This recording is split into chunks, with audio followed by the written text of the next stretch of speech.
Hello दोस्तों, sure success में आप लोगों का स्वागत है। आज हम लोग लाभ हानि का चैप्टर शुरू किए हैं जिसका पार्ट 2 है। ठीक है, जिसमें हम लोग पार्ट 1 में लगभग 4 प्रश्न कर चुके हैं। तो आज पार्ट 2 हम शुरू करते हैं। ठीक है, ये जो प्रश्न है ये आर.एस. अग्रवाल की किताब से लिया गया है। ठीक है, आर.एस. अग्रवाल की किताब से प्रश्न संख्या 5 है। तो हम लोग इसका फुल सॉल्यूशन करेंगे और इसके बाद हम लोग साधारण ब्याज, चक्रवृद्धि ब्याज, टाइम एंड वर्क और परसेंटेज और मतलब ऐसे ही धीरे धीरे करके हम लोग सारा आर.एस. अग्रवाल को फुल सॉल्यूशन कर देंगे। तो आप मेरे साथ बने रहिए और मेरे चैनल को सब्सक्राइब कीजिए। चलिए आगे देखते हैं। 5 नंबर प्रश्न देखिए, 2.5 रुपया प्रति दर से पेंसिल बेचने पर विनोद को 110 रुपया का लाभ होता है और इतनी ही पेंसिल 1.75 रुपया प्रति पेंसिल की दर से बेचने से उसे 55 रुपया की हानि होती है। तो विनोद के पास कितनी पेंसिलें हैं? देखिए दोस्तों, इस टाइप का प्रश्न को हम लोग कैसे हल करते हैं।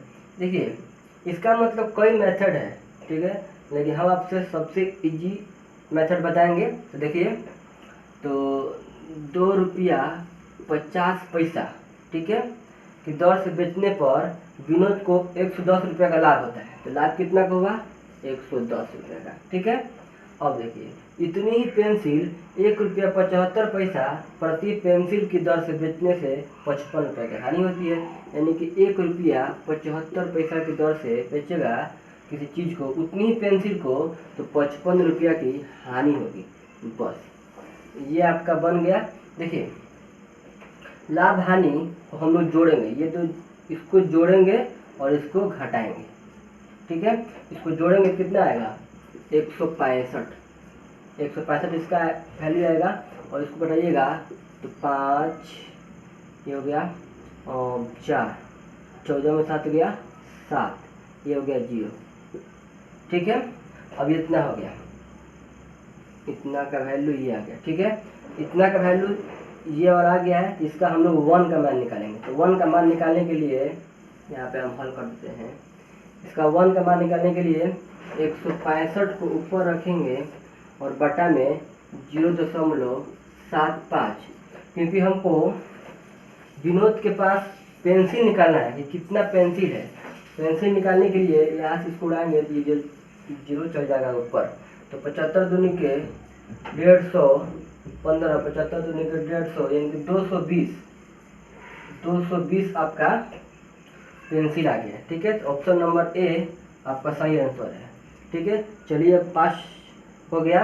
अब प्रश्न संख्या 6 को देखते हैं।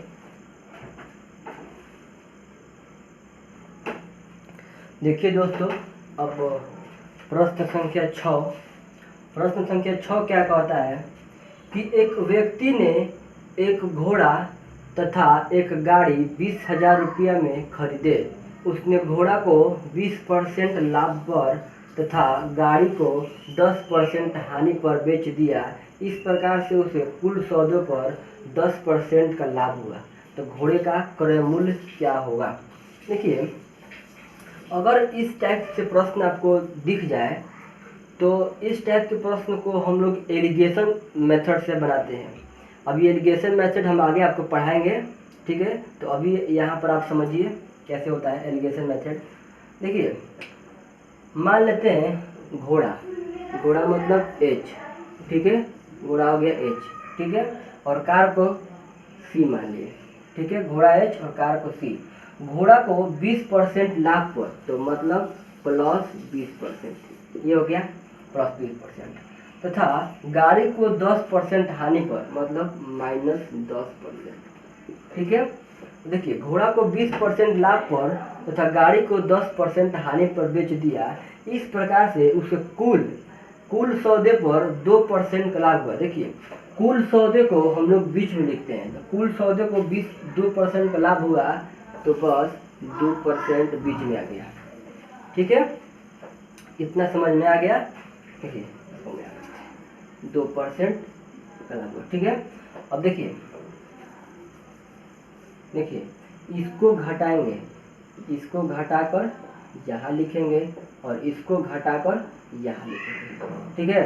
देखिए इसको घटाइए पहले, तो 20 में से 2 गया, कितना हुआ 18, 20 में से 2 गया 18, ठीक है।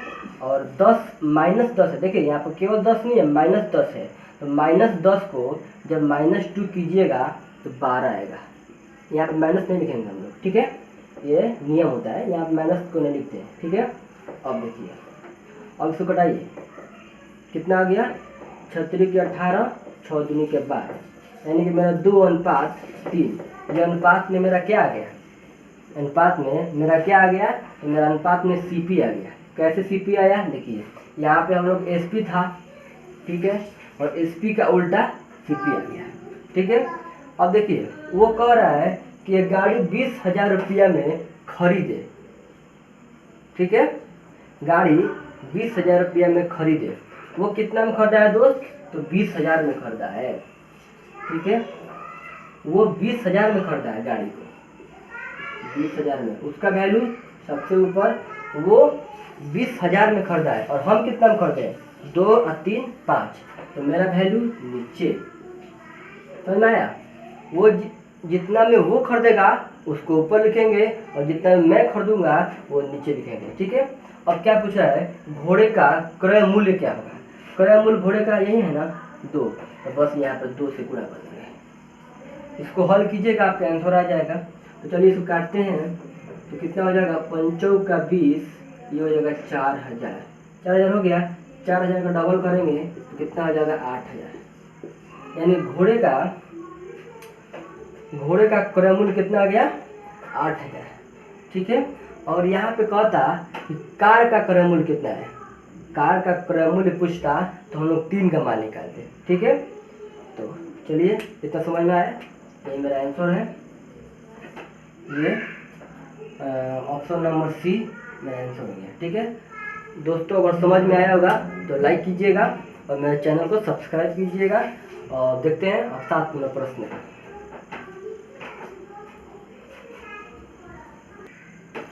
देखिए दोस्तों, अब प्रश्न संख्या 7, चाय के मूल्य में 10% की कमी होने पर एक व्यापारी 22,500 रुपये में 25 किलोग्राम चाय अधिक खरीद सकता है। चाय का प्रति किलोग्राम मूल्य कितना है। देखिए परसेंटेज में भी हम इस प्रश्न को हल कराएंगे, इस टाइप के प्रश्न को। तो यहाँ पर भी हम देखते हैं, चाय के मूल्य में 10% की कमी होने पर, 10% की कमी का मतलब क्या है, 10% की कमी, मान लेते हैं पहले जो है चाय के मूल्य 100 रुपया था, माना है पहले चाय का मूल्य 100 रुपया था, अब कितना हो गया 10% कम होगा तो 90 रुपये हो जाएगा, ठीक है। ये मूल्य है, ठीक है, ये मूल्य है, पहले 100 रुपया, अब 10% कमी हो जाने पर 90 रुपया हो गया, ठीक, मूल्य। और जो मात्रा होता है वो इसका व्युत्क्रम होता है, तो पहले इसको 1 0 से 1 0 काट दीजिए, ठीक है। अब मात्रा इसका व्युत्क्रम, यानी कि 9 यहाँ पर आ जाएगा और 10 यहाँ पर आ जाएगा, ठीक है। हम मात्रा क्यों निकालें, क्योंकि हमको बोला है कि 25 किलोग्राम चाय अधिक खरीद सकता है, उसके हिसाब से 25 किलोग्राम चाय अधिक खरीद सकता है और मेरे हिसाब से 1 किलोग्राम चाय अधिक खरीद सकता है, तो उसका जो है उसका 25 मेरा 1 का वैल्यू हो जाएगा, ठीक है। तो 1 में अगर भाग देंगे तो 25 ही आएगा, ठीक है। यानी कि अब देखिए 25 का गुणा इसमें कर दीजिए, तो 25 ना 225 हो गया, और 25 का गुणा 10 में कीजिएगा कितना आएगा 250। देखिए यहाँ पर देखिए 225 और 50, 25 का अंतर है ना, बोल रहा है ना कि 25 किलोग्राम चाय अधिक खरीद सकता है, तो यहाँ पे 25 किलोग्राम चाय अधिक खरीदा है, ठीक है। क्वेश्चन सेटिस्फाइड हो गया, ठीक है। और हमसे क्या पूछा है कि चाय का प्रति किलोग्राम मूल्य कितना होगा, ठीक है। तो देखिए ये नहीं बोला है कि चाय का पहले कितना था या अब कितना है, जब ये नहीं बोलेगा क्वेश्चन में तो हम लोग चुपचाप पहले का मान निकाल देंगे। यानी कि देखिए 225 है, ठीक है, और वो बोला 225, देखिए 22,500, ठीक है, 22,500 उसका वैल्यू यहाँ पे लिखते हैं हम, देखिए यहाँ पे 22,500, ठीक है, कुल का वैल्यू हो गया। और 225 के भाव से कितना है, 225 के भाव से कितना कितना रुपया प्रति किलोग्राम मूल्य होगा। तो बस सिंपल है, इसको जब गुणा कर देंगे, इसको जब भागा दे देंगे तो आपका 100 आ जाएगा, ठीक है। ये आ गया पहले वाला मूल्य, यानी कि पहले चाय का मूल्य कितना था, 100 रुपया। अगर पूछता कि अब मतलब 10% कमी हो जाने के बाद चाय का मूल्य कितना हुआ, तो हम लोग 250 का मान निकालते हैं, ठीक है। लेकिन क्वेश्चन में ये नहीं बोला है कि चाय का मूल्य पहले कितना था या चाय का मूल्य अब कितना है, ये नहीं बोलेगा तो हम लोग चुपचाप पहले का वैल्यू निकाल देंगे। तो यानी कि कितना हो गया, चाय का मूल्य 100 रुपया प्रति किलोग्राम, ठीक है। अब देखिए 8 नंबर प्रश्न, देखिए दोस्तों, अब आगे देखते हैं 8 नंबर प्रश्न। एक व्यक्ति ने एक वस्तु 25% हानि पर 6750 रुपया में बेचा। यदि वह इसे 15% लाभ पर बेचता तो इसका विक्रय मूल्य कितना होता। देखिए हम लोग कोई भी चीज़ को 100% मानते हैं, ठीक है, इतना बात तो पता है, कोई भी चीज़ को हम 100% मानते हैं। देखिए 25% हानि का मतलब क्या हुआ, 100 रुपया की चीज़ को 25% हानि का मतलब 75 रुपया में, ठीक है। 100 रुपया की चीज़ को मैंने 100 रुपया की चीज़ को 75 रुपये में बेचा होगा, यही ना होगा 25% हानि का मतलब। देखिए 75 रुपया के हम बेचे हैं और वो कितना के बेचा है, 6750 रुपया, यानी कि 6750 उसका वैल्यू है और मेरा 75।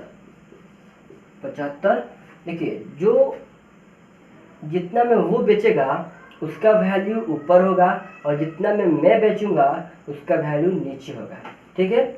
अब देखिए क्या कह रहा है कि यदि वह इसे 15% लाभ पर बेचता तो इसका विक्रय मूल्य कितना होता है। यानी कि यही 100 रुपये की चीज़ को 15% लाभ पर बेचेगा तो कितना का बेचेगा, 100 रुपये की चीज़ को 15% लाभ पर यानी कि 115 रुपये का बेचेगा, ठीक है। तो कुछ नहीं करना है, बस 115 का गुणा कर देना है, जो पूछेगा उसका वैल्यू निकालना होगा तो उसको गुणा में कर देंगे। और देखिए दोस्तों, यही पूछता कि 15% लाभ पर बेचता तो इसका क्रय मूल्य कितना होता है, क्रय मूल्य पूछता तो यहाँ पर हम 100% वैल्यू निकाल दें, 100% वैल्यू निकालते हैं, क्योंकि 100 रुपये की चीज़ को 15% लाभ पर 115 रुपये का बेचा है, ये CP है, ये SP है। और बोलता क्रय मूल्य कितना है तो हम लोग 100 का वैल्यू निकालते हैं। हमसे पूछा क्या है, विक्रय मूल्य, 115 का वैल्यू निकालेंगे, 115 का वैल्यू निकालेंगे। तो यहाँ पे अब मेरा अब हल कीजिएगा तो आपका आंसर आ जाएगा, ठीक है। चलिए यहाँ पे हम हल कर ही देते हैं। देखिए 75 का 675 में गुणा कीजिएगा। देखिए 75 दूनी का 150, फिर 175, तो 75 नवा 75 साथी, ठीक है। देखिए तो 75 छक्का 150 पहले हुआ, 625 है ना, ठीक है। तो यहाँ पे आप गुणा कीजिएगा तो 50, छोड़िए इसको पहले काटते हैं, ठीक है। 25 से काटिए इसको, 25 क्या 75 और 25 इसको काटिएगा तो 25 दूनी का 50 कितना हुआ, 25 दूनी का 50 17 हुआ, ठीक है। 175 तो 25 छक्का 150, 25 7 175, एक जीरो हो गया, ठीक है। 3 9 27, ये कट गया, ठीक है, यहाँ पे जीरो नहीं हुआ, ठीक है। तो ये हो गया। अब सिंपल इसका गुणा कर देंगे, 25 3 75, 25 से कम 25, 175 25, यहाँ पे 0 होगा, यहाँ पे 90 हो जाएगा। ठीक है, अब 90 का 115 में 90 गुणा कीजिएगा तो कितना आ जाएगा 15, 115 में 90 गुणा कीजिएगा तो आपका 10,350 आएगा, यानी कि 10,350। यहाँ पे आप गुणा कर सकते हैं, हम टाइम को बचाने के लिए यहाँ पे आपको हम बता देते हैं उत्तर। ठीक है, आप सिंपली से गुणा कर सकते हैं तो कितना आएगा 10,350। देखिए ये बात समझ में आ गया। अगर समझ में नहीं आया होगा तो इसको वीडियो को एक बार फिर बैक करके देखिए। ठीक है, घुमा घुमा कर देखिए जब तक समझ में नहीं आता है। ठीक है, अब देखिए, अब 9 नंबर प्रश्न को देखते हैं। देखिए दोस्तों, अब प्रश्न संख्या 9 को देखते हैं। ए किसी वस्तु को 15% लाभ पर बी को बेचता है, बी इसे 10% हानि पर सी को बेचता है। यदि सी इसके लिए 517.50 रुपया का भुगतान करता है तो ए ने कितने में खरीदा। देखिए ए ने कितने में खरीदा। देखिए इस टाइप का प्रश्न जब भी आ जाए ना, क्या पूछा है कि ए ने कितने में खरीदा। मान लेते हैं ए ने 100 रुपया में खरीदा है, ए ने 100 रुपया में खरीदा। ठीक है, अब ए ने 100 रुपया में खरीद कर बी को बेचा है कितना पर 15% लाभ पर, यानी कि बी ने 15% लाभ पर इसको बेच दिया, यानी कि 100 रुपये के चीज़ को 15% लाभ पर यानी कि 115 रुपये का बेचा होगा। ठीक है, और बी ने इसे 10% हानि पर सी को बेच दिया, यानी कि बी ने 10% हानि पर यानी कि 100 रुपये के चीज़ को 90 रुपये में बेचा है 10% हानि पर। ठीक है, और यदि सी इसके लिए 517.50 पैसा का भुगतान करता है। ठीक है, सी इसके लिए 517.50 पैसा का भुगतान करता है तो ए का वैल्यू आप नहीं निकाल सकते हैं, इसका मान जरूर निकाल सकते हैं। ठीक है, चलिए हम देखिए ये आप कैलकुलेशन अपने आप से करेंगे। ठीक है, हालांकि हम यहाँ पे आपको बता देते हैं कि इसका कैलकुलेशन कैसे करते हैं। 1 0 से 0 कट गया। अब देखिए 23 5 115 होता है। ठीक है, 23 5 115 और 5 दूनी के 10, ये हो गया। अब देखिए इसका गुणा इसमें करिए, x के मान निकालने के लिए 517, अब इसका 100 में गुणा करेंगे तो ये इतना हो जाएगा। 100 में गुणा करेंगे, ये जो दो अंक के बाद पॉइंट है ये खा जाएगा। ठीक है, और 2 यहाँ चला जाएगा, 2 गुणा में चला जाएगा। ठीक है, और जो ऊपर है वो नीचे आ जाएगा, यानी कि 23 गुणे 9 आ जाएगा। अब देखते हैं कि क्या 9 से ये कटता है, तो कैसे चेक करेंगे। देखिए इसको जोड़ेंगे, 7 5 12, 12 13, 13 5 18, यानी कि 18 जो है ऊपर जोड़ने पर 18 आ रहा है, जो कि 9 का गुणनफल है 18, तो ये 9 से कटेगा। ठीक है, हम विभाज्यता के नियम के लिए आप बोलिएगा तो वीडियो बना देंगे उस पर। ठीक है, देखिए तो 9 से काट सकते हैं आप, 9 से काटिए। देखिए यहाँ से 9 से काटिएगा आप तो देखिए 9 5 45, 45 से 6 51 तो 67 हो गया, 9 7 63। ठीक है, 9 7 63, 4 बचा तो 9 5 45, 9 5 45 यहाँ 5 आएगा। ठीक है, ये आ गया आपका, और गुणे 2 बटा में 23। अब 23 को उससे काटिए, 23 दूनी के 46, 46 11 57, 23 5 115, यानी कि 23 दूनी के 46, 11 बचा यहाँ पर, और 23 5 115 होता है, ये देखिए बट गया। ठीक है, अब इसमें गुणा कीजिएगा तो 250 का डबल कीजिएगा तो 500 आएगा, यानी कि ए ने इसे 500 रुपया में खरीदा था। ठीक है, कुछ नहीं है, आप इसका कैलकुलेशन जितना ही फास्ट करेंगे उतना ज़्यादा बेटर रहेगा आपके लिए। चलिए अब देखते हैं 10 नंबर प्रश्न को। देखिए अब आगे 10 नंबर प्रश्न को देखते हैं। एक वस्तु को 1754 रुपये में बेचकर उतना ही लाभ होता है जितनी उसे 1492 रुपये में बेचकर हानि होती है। तो वस्तु का लागत मूल्य कितना है? देखिए दोस्तों, हर एक प्रश्न का कंसेप्ट अलग अलग होता है, ठीक है। तो इस प्रश्न का भी कंसेप्ट अलग है और इसको हम एक ट्रिक से बताएंगे आपको। इस टाइप का प्रश्न जब भी आपके सामने आ जाएगा तो कैसे सॉल्व करेंगे? उतना ही लाभ और उतना ही हानि, ठीक है। अगर इस टाइप से प्रश्न आ जाए तो बस जो दिया गया संख्या होगा 1754 में बेचकर उतना ही लाभ होता है जितनी उसे 1492 में बेचकर हानि होती है। तो उतना ही लाभ और उतना ही हानि दोनों का जोड़कर 2 को भाग, ठीक है। दोनों को जोड़कर 2 का भाग, बस इसको आप सिंपल कर सकते हैं। यानी कि दोनों को जोड़ देंगे तो 1754 1492, इसको जोड़ेंगे तो 4 2 6 9 5 14 4 1 12, ठीक है, और 2 1 3, इतना हो गया। अब दोनों को जोड़कर 2 का भाग, ठीक है, 2 का भाग दीजिएगा तो 16 23 आपका आ जाएगा आंसर, ठीक है। 16 23 मतलब प्रश्न यानी कि ऑप्शन नंबर 1 आपका आंसर हो जाएगा, ठीक है। इसका एक ट्रिक होता है, बस इस पर्सनल क्वेश्चन के लिए आप इस ट्रिक्स को याद कर लीजिएगा, अपने माइंड में रख लीजिएगा कि जब भी उतना ही लाभ और उतना ही हानि आ जाएगा तो दोनों संख्या को जोड़कर 2 का भाग दे देंगे तो मेरा आंसर निकल जाएगा। वस्तु का लागत मूल्य निकालना होगा तो ऐसे निकाल सकते हैं, ठीक है। चलिए अब आगे देखते हैं।